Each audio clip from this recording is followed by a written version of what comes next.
Hi, everyone. Thank you so much for taking the time out of your busy schedule to join us for this hour-long session. If this is your first time joining us, welcome. These sessions happen on a monthly basis. We have at least once a month. Usually we have 2 or 3, but this one particularly I'm very excited about. Before we begin, I wanted to share with you that after this session is complete, I will send you a recording as well as a slide deck, so a link that has both of those resources, so that if you wanted to review this or if you wanted to share it with a colleague, feel free to do so.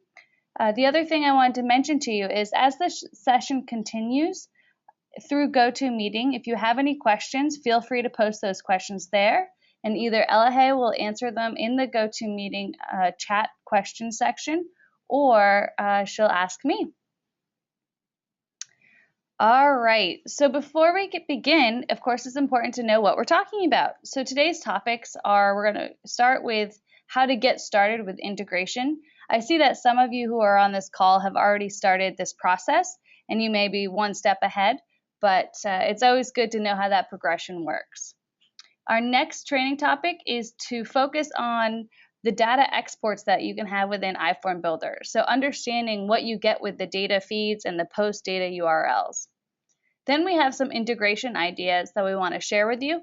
One in particular I'm really excited about, and my colleague Ben is going to show off some of the functionality that he's created with it. And then after that, we'll briefly talk about how you can get started using our custom web services or to build custom web services and use our API. And the last thing we're going to talk about is iFormBuilder Gnosis. So if you haven't joined one of these sessions yet, or if you haven't listened to any of the recordings, you may not know anything about Gnosis. So I'm really excited to go through that with you at the end. All right, so like I said, we're going to focus on, we're going to start with getting started and how to implement this integration within your iFormBuilder data. For some of you, you may be taking and going into your iFormBuilder data on a monthly basis or a weekly basis and just downloading the Excel file or downloading the Excel feed, and that's it.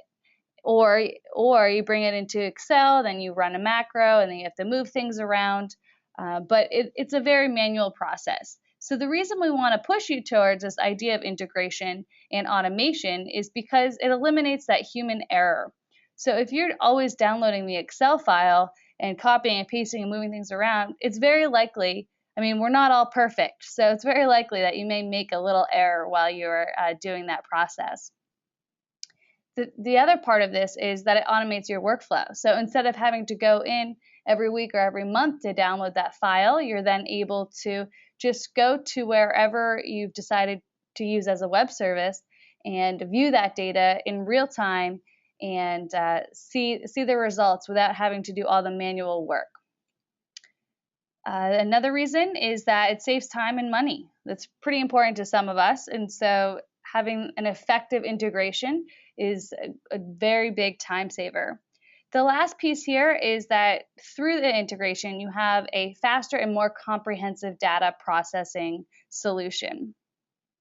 So these are all really, really important things to many of us, and this is why we wanted to make sure that we focused on this topic for you and discuss it with you. So if you're just getting started with this idea of integrating iFormBuilder data with this other web service or with another system, the first and most important thing for you to do is make sure that you understand the iFormBuilder data. We have a lot of different export options, and you want to make sure that you're using the right one for this integration to work properly. The second step here is that you need to define a workflow. So how is this process going to work? When a new record is added to iFormBuilder, where's it going to go? Or what fields are going to be brought to another place? For some of you, when I say other place, you're probably wondering what I'm talking about. Shortly enough, you'll be able to see some examples. The third step here is to start using either a tool like Zapier, which we'll also show you, or the iFormBuilder post or the feeds URL to push your data into this other location so that it can easily be integrated. And the last step of this progression is this custom web services. You may never get to that point, but it is an option for you. For some of this, in the beginning process, it might seem like there's some difficult steps. They're not too hard, but it may take some heavy lifting in the forefront. But then after you have that all completed, then it'll be smooth sailing, and that's where you'll notice that you've cut down on a lot of time. The other point is that I've talked about pushing iFormBuilder data into these other web services. It's not just going that direction. You can also bring data from other web services that you're currently using. You can bring it into iFormBuilder and maybe automate some of your records if you're using the Smart Table search, or update an option list based off of information in another system as well. All right, so this first step that we just talked about with this progression is understanding data. And so that's what we're going to focus on in the beginning of this session. The first thing you need to know is all the different views and feeds that you have available to you within iFormBuilder. So here's a list, and once I share this PDF with you, you'll be able to click on each one of these options and view a little bit more details on what views and feeds are available and how to access them. But what I want to focus on here is that when you're in your data tab, you'll notice you have the views. So you have the list view, map view, graph, HTML, Excel, and Excel flat. This is great for that basic reporting. This is where you'll see the label, you'll see the text that the user put in, and a lot of folks will use that when they get started and when they're first looking at a quick view of what was collected. Now, the data feeds has a more extensive focus and shows you a little bit more information on what actually was captured within each record. So the data feed includes metadata, and this is what a lot of folks will use to integrate a feed with an external system. So just to quickly show you the difference, I've downloaded both an Excel view and an Excel feed, and let me bring both of those up. So here on the left-hand side is my data view. So this top row is all the labels that the user saw in the actual form when they were collecting data. You'll also notice that for each subform that was added, it's its own page. So all the subform data has been split from the parent form. That's very important to know too, as far as building out your integration. Now going over to my data feed, column A through M is all metadata. And metadata is just data that's captured in the background of the device, and the user doesn't have to put any information in. You'll notice that we have these created dates and then modified dates and modified location, modified device ID, and so on. But the difference between the created and the modified is the created is when the user first launched that form. The modified date is the last time they touched that form. So I just wanted to point that out as well. You'll also notice in this top row that instead of having the labels, you have your data column names, and these are all lowercase and have the underscore name as far as what the data column name is. You'll also notice that the option lists are using the key value versus using the label. So keep that in mind as well. All right, Ella, hey, how are we doing over there? Any questions so far?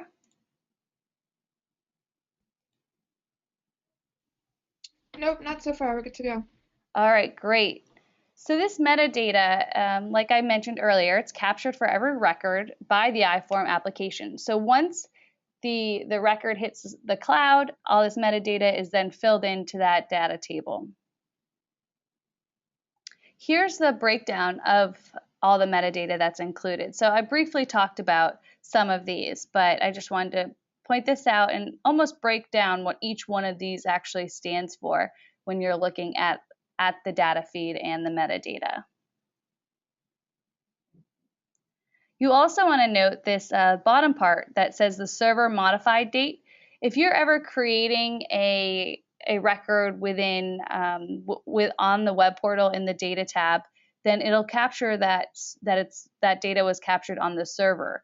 So some of this information wouldn't be included if that information was gathered from the server side, so the web portal section, versus if you're using the iForm app. And the last piece with this metadata and your data feeds is understanding how the location data is parsed out. So when you look at this data for the location, it looks pretty complicated, and unless you know what it actually stands for, it's kind of difficult to read.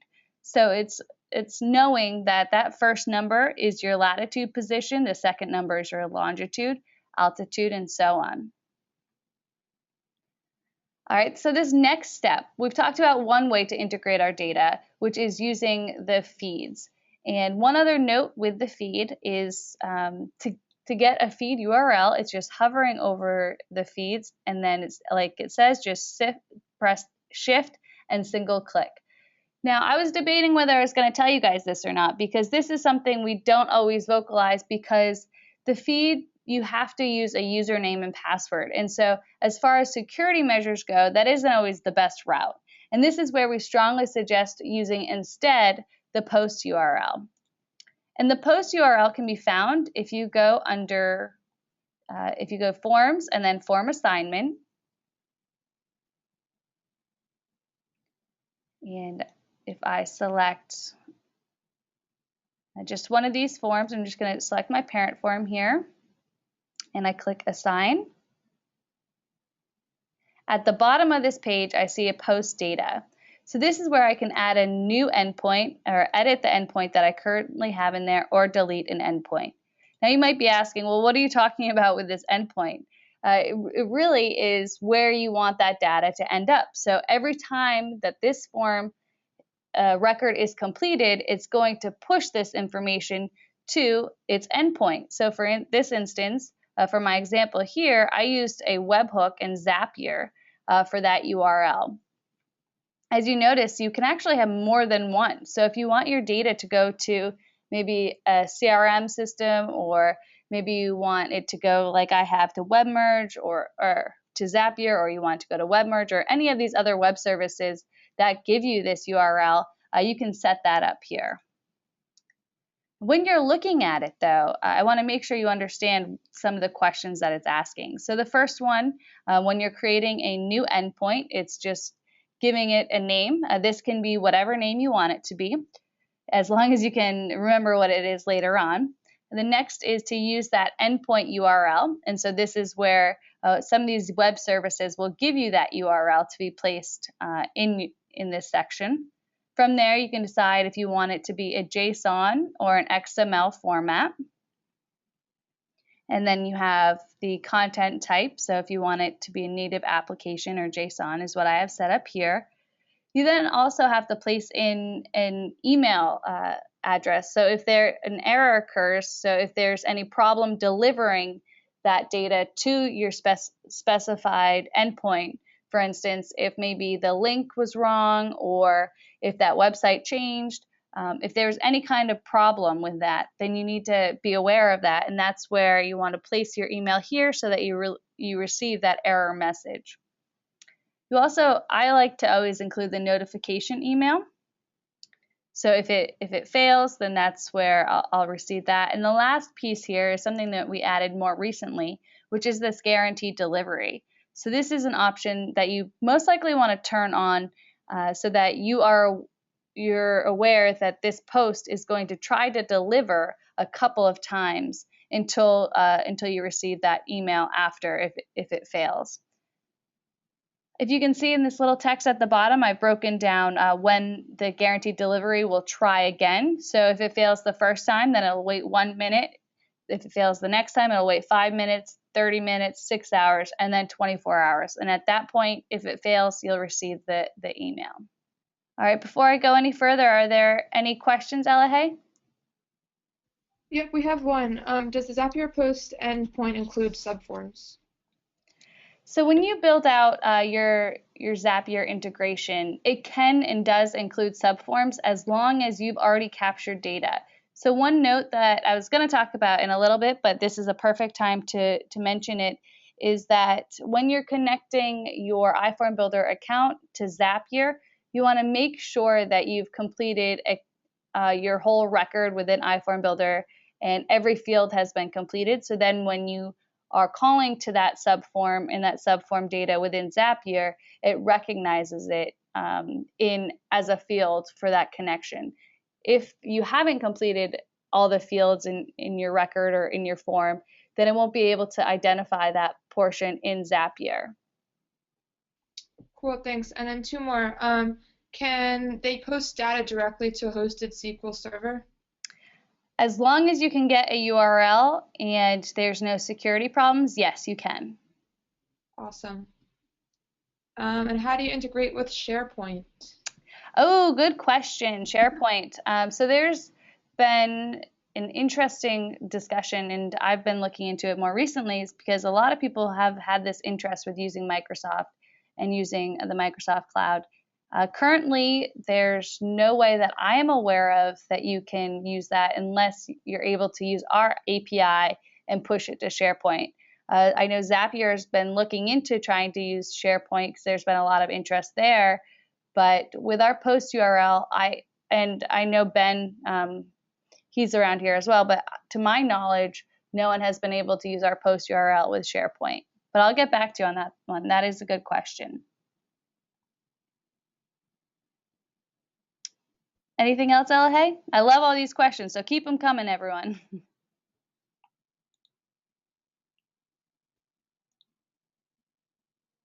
Okay, so I think that's it for now, but I'm sure we'll have some more coming in. Sure, and I just saw that Blake is actually one of our participants right now. He's saying that he's currently using SharePoint for integration. And so, Blake, if you're okay with this, I'd be happy to give you speaking rights, and so then you can share what you've been able to accomplish so far. All right, Blake, you should be able to speak to everyone on the session. All right, can you hear me? We can, thank you. All right, so I'm actually using WebMerge as a go-between. So I use post the JSON to WebMerge, use WebMerge to format the XML, and send the XML to an email address associated with the SharePoint library as an info path file. So it goes in as an info path form. Okay, so you have about 4 steps to that process. Is that correct? So fill out the data, it gets posted, WebMerge translates it, and then it emails it. Now, since you've set it up, have there been any problems, or has it been pretty smooth sailing once everything was in place? Probably the biggest thing was actually getting SharePoint configured to receive the email. The next thing is I was actually trying to post to an InfoPath form that had quite a number of fields. So what I found was you can actually create a partial XML file from WebMerge, but if you go into SharePoint and try to submit data to a field that doesn't exist in that XML, then it doesn't fail, it just doesn't work, it doesn't save the data. So we're actually still trying to work around that. The only thing we found so far is if you open the form and save it, it then creates the rest of the XML fields and it works fine. Very interesting. Well, thank you so much, Blake. I really appreciate you stepping up and explaining what you're doing. And for those of you who aren't familiar with WebMerge, I'll be talking about that in just a minute as well.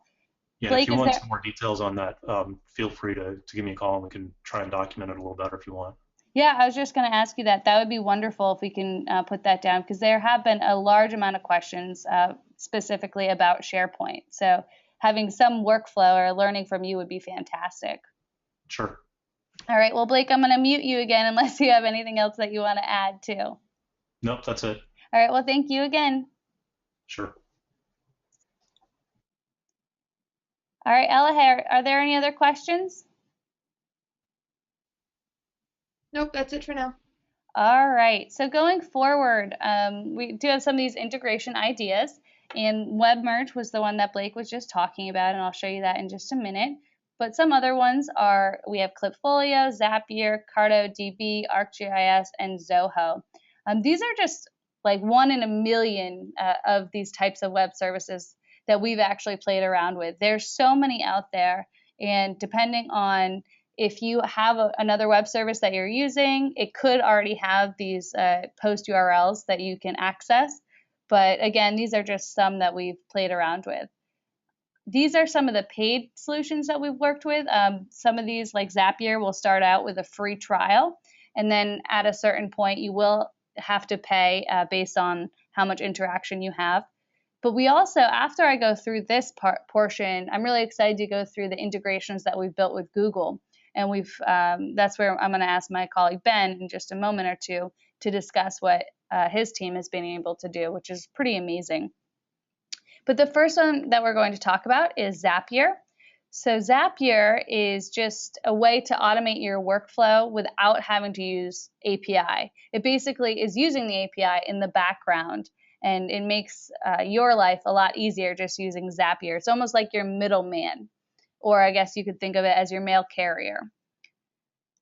So in Zapier, I'm just going to show you an example of what I've created, where I've chosen iFormBuilder, and I've said that every time a record is submitted in iFormBuilder, I want it to do this action. So the action that I want to occur for this example is that I want it to add a new spreadsheet row to a Google Doc.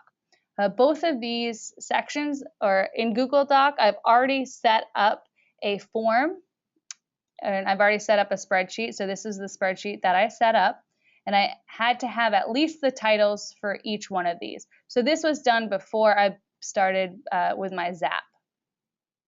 The other portion, like I mentioned before, my form was already created, and I had already submitted data for all the data entries within that form. So then I have to connect my iFormBuilder account and my Google Docs account. Once I've done that, it's just because I'm a server admin, I'll be able to connect my dedicated database. If you're using iFormBuilder, it'll ask you for the URL that you use, and you'll just have to place in www.iformbuilder.com. You don't have to have a dedicated database to use Zapier. But if you are using Zapier and you do have a dedicated database, then make sure you put in your server admin login credentials, as well as pointing to your dedicated database. All right, moving on. So here I have where I've connected my profile, and I've connected the form that I want it to call to, and then I placed in my email address. So this is another area that if this integration doesn't work, it's going to send me an email.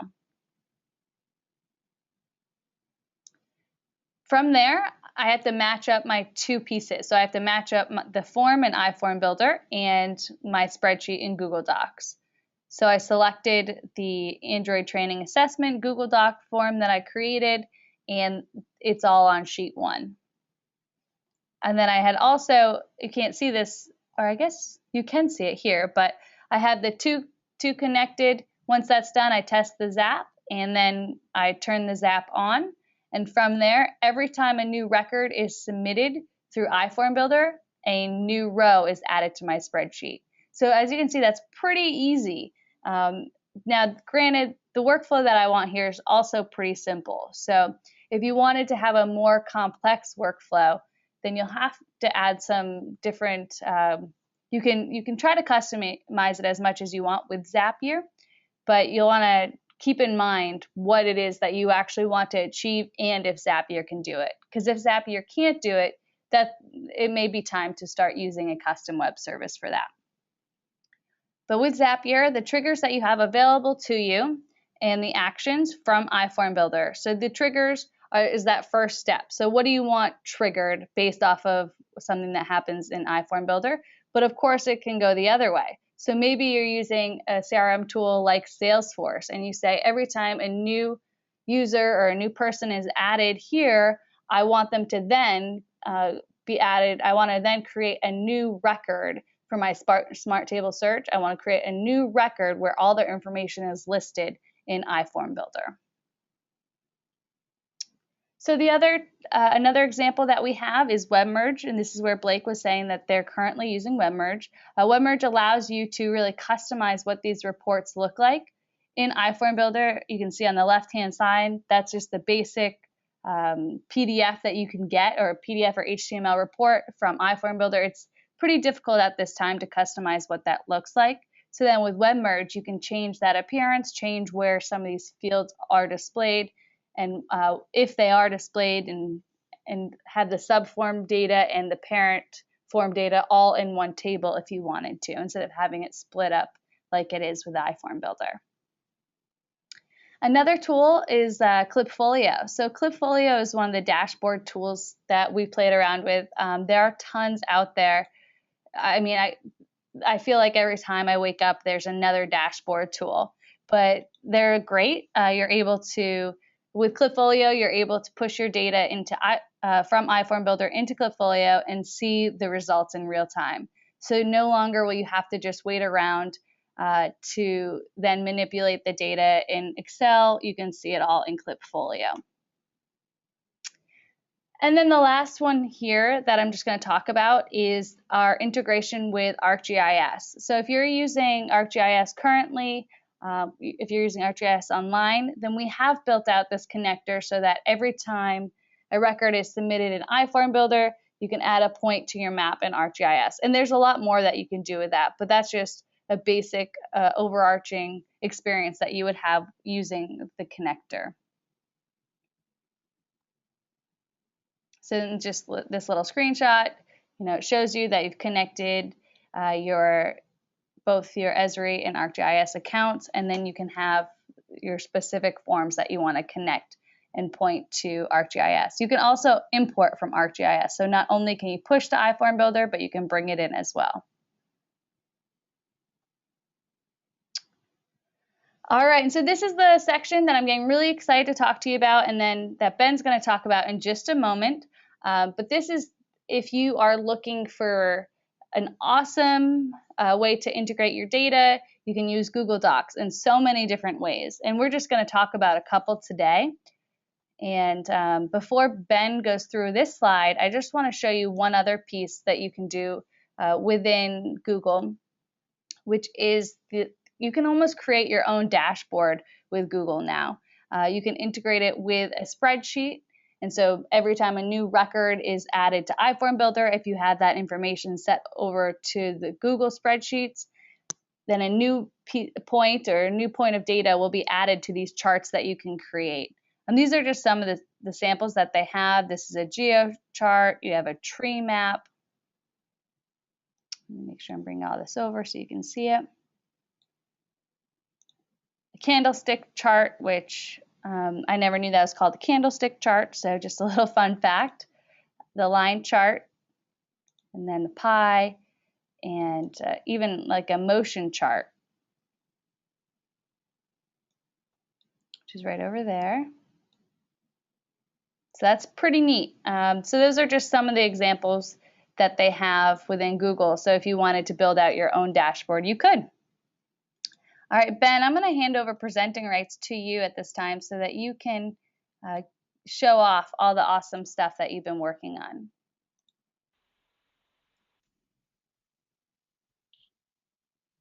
All right, I do have audio, I guess. Barrett, could you also give me the screen?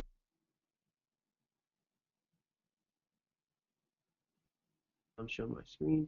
All right, so now that we're on here, I just want to chat about two different types of reporting we've been doing within the platform recently, or actually outside of the platform, that all utilizes iFormBuilder data. So from a reporting side, iFormBuilder, we can give you single reports, and they can be customized a little bit, but a lot of folks are looking for a more customized report where you can kind of tweak and put fields side by side and those types of things. So the first scenario goes into a single record reporting. So essentially, we have a form in iFormBuilder called this order form. And inside of here, you enter just a few details about this. It's going to calculate an order, and then you're going to submit this record. Now, when this record is submitted, we want to have a customized PDF or document generated out of this. So essentially what we've set up here is a Google Doc, and when the record is submitted, we're using post data. So right as soon as it's submitted, it's automatically sent to this Google Doc, and then it's actually going to replace the store name with the store name field, the store ID with the record ID from iFormBuilder, all these fields and so on. So essentially, you're copying and replacing all these fields, and this also supports photographs. So essentially, if I start from the store name, I'm just going to call this store 1. And then the address of the store, so we'll just do like 123 Main Street, just for testing. And then the state that this is located in will be in Virginia today. And then what item are we going to get? So we're going to get pizza, and this item is going to cost $45. And I'm going to take a photo here. If I don't have pizza in front of me, so I'll take a photo of my iPhone. And then again, for the second item we have, right? So this item is going to be maybe a golf ball, and this item is going to cost $34. And then we can take a photo, and I'll take a photo here of one of the filing cabinets. And now at the end here, I can actually enter an email here. Now when I enter an email into this, an email address into here, I'll enter mine. It's actually going to send the email report of this PDF directly to my inbox. So once I hit done, it's going to be uploading this record. Now this record in iFormBuilder, I'll show you what it looks like here while the Google Doc is generating, and then I'll show you what the Google Doc looks like when that's completed. So I'm just going to open up the Data tab here in iFormBuilder, and we'll take a peek at this. So we'll open up the custom doc, and here is the ID, and this is what the iFormBuilder report looks like. Now while we're looking at this, we'll see that this is going to vary from the Google Doc that we created, because this is the template we have, but what the script actually is doing is creating a brand new doc. So I'll see 4:35 p.m. Here's the new one I just built. I can open up this document, and now I see I have a customized document from this single record. Now this varies from the iFormBuilder report because we can rearrange these fields and then really meet these custom reporting needs. So a lot of forms that you have that need to get back in a specific format, you can still use iFormBuilder to do that, but then you replace them here. So this is a tool very, very similar to WebMerge, but we just are having this take place during iFormBuilder and Google Docs. So that's the first piece of everything. And then the second piece is a lot of folks are capturing tons of different data, and they want to do some sort of reporting or aggregation on top of this data as opposed to a single record report. So in this scenario, it's an inventory demo. So you're actually going to be keying in products that you have. So we just got in maybe this item number, we got a mug, and we got 1,200 mugs in here. Now when we get the shipment in from wherever it's coming from, we want to then maybe barcode this. So we go into here, we choose our create barcode. Now what this is going to do is run a script, and it's going to create a, I actually have it pulled up here. It's going to create a barcode here with the item. And this is actually printed directly on like a label maker, so then you can just pull off the labels when you print this out and then stick them on the mug or the plate or the coffee cups or the bowls. Now once that's completed, now we'll just imagine they're kind of, it's stuck on the wall here, and we're able to then go into the other form we have, which is this barcode scanning form, and we're able to use the Manatee widget, and I'm just going to cover up one of these so we can scan the right one. So I scan the mug, we'll see it parses out the fields for the mug, and I key in the quantity. So again, on the iFormBuilder side, the form is very, very lightweight. You just scan it and you key in the quantity of mugs that you're getting. Now when I hit done, this record is going to be submitted, and it will automatically appear in this specific Google Doc. So I'm going to go into the XML post, and we're going to see here's the one I just submitted. So I just took 76 quantity. So here's all of our records in Google. Now again, this is bypassing Zapier, so it is using a little more custom code, but again, it gets the data in here right away, and then you're able to act on it. So we have our products where you key in all the data. We create the barcodes from that. Then we capture all the data in iFormBuilder and pass it to the Google Sheet. And then finally, we go to our final inventory where we can see our running inventory total of all of our items at any time. So we have our mug, plate, and coffee cup, and then their current running totals. So again, this is covering the single record reporting as well as all the data into one system and then reporting on that.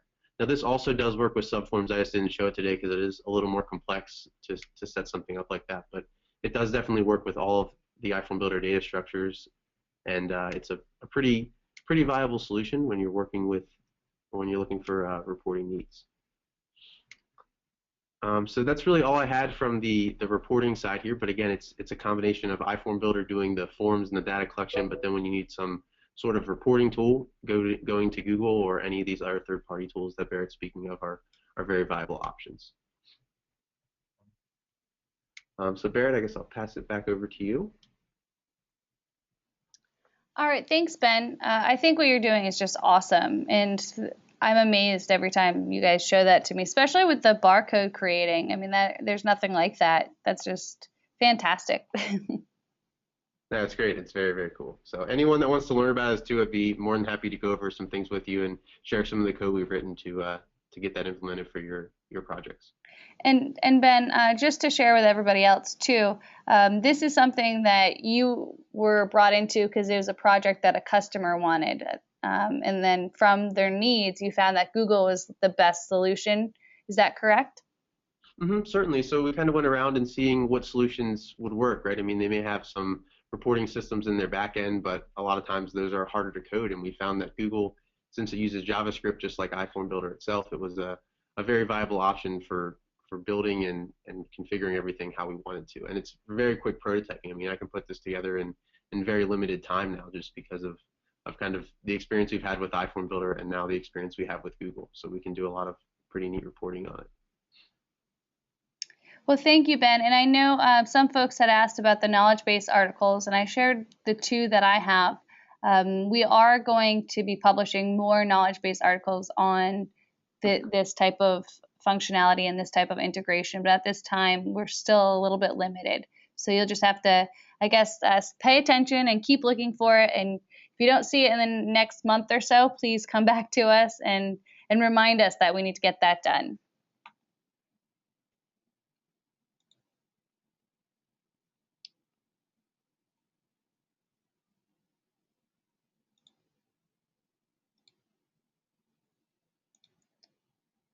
All right, so back to just what Ben did, just to quickly cover it.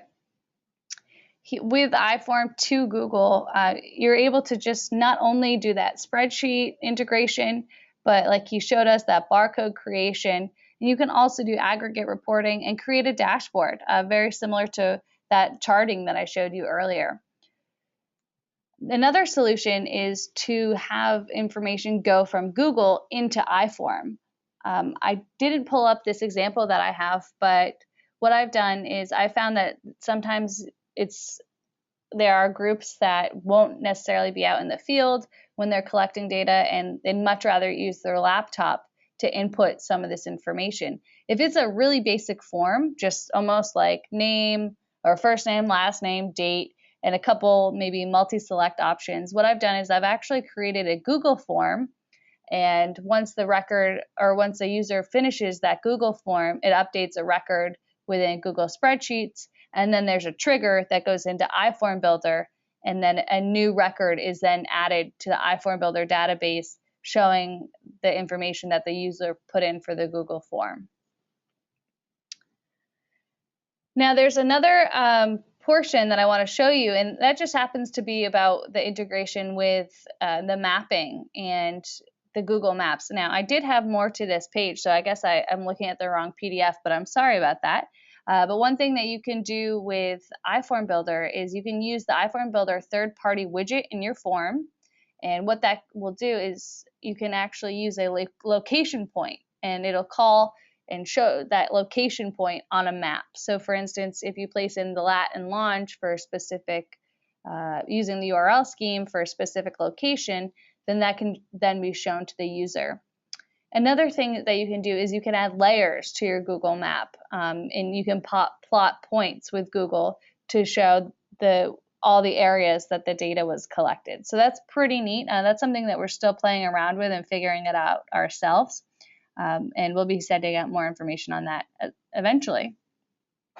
So I briefly just talked about the third-party widget and being able to use that to integrate with like the Google Maps and to open the maps for the lat and longe. But not only can you do that, you can also set it up to make a phone call, send a text message. If you build your own custom app, Ben, my colleague here, built his own custom app, and he was able to use our integration to call to that app so then he can pass data. All right, moving forward and getting near the end of our presentation today, we have custom web services, I just briefly wanted to talk to you about that, and that's just accessing our API.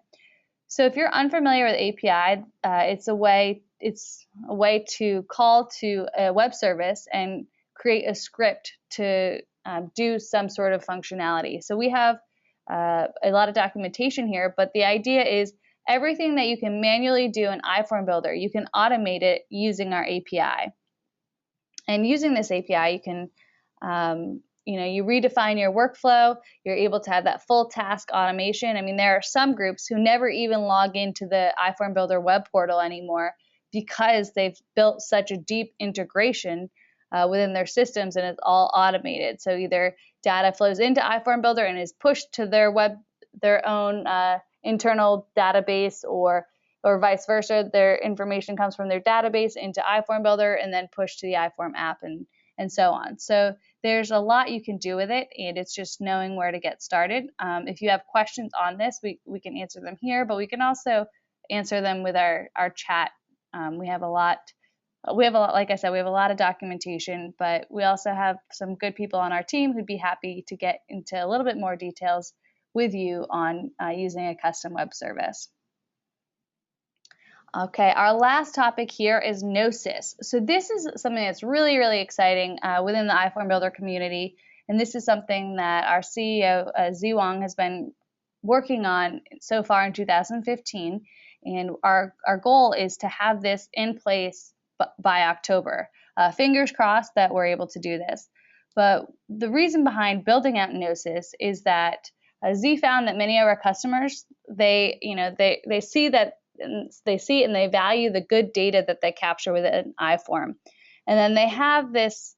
They want to work on the BI and the reporting, but this whole processing of the data, data processing and data storage, is kind of where everything is getting lost or getting more difficult. So this is their struggling zone, and that's what we want to fill with Gnosis. So what is it? It allows you to store data within this data store. It's very secure. It's based off of the trust no one architecture, so that it's exactly how it sounds. You trust yourself, and if you want to give the keys to someone to look at that data, you can, but you may restrict it to only certain fields, or maybe they only have access to it for one day. So you're able to share that data a little bit easier. But also this idea of data processing. So with your reporting, that's great. You have a lot of pretty pictures showing it, but we want you to do the number crunching, and we want to do that data processing, and that's what Gnosis is going to do for you. It's going to bring you that so that you can view it in real time. You can view what's going on with your data and see all the important information right away instead of spending hours and hours trying to figure it out. So in closing, thank you so much for joining us for today, and hopefully you receive some inspiration on how you can start this integration process with iFormBuilder and other services that you're using. But I also hope that you got a little bit excited about the direction of iFormBuilder and how Gnosis can work in your favor. If you have any questions, feel free to contact me, and my email is just bjohannesson@xeronsoftware.com, but I'll also be sending you this PDF where all these links are clickable. So if I went by a slide too quickly and you weren't able to get that link down, then you can just go into the PDF and get that information from there.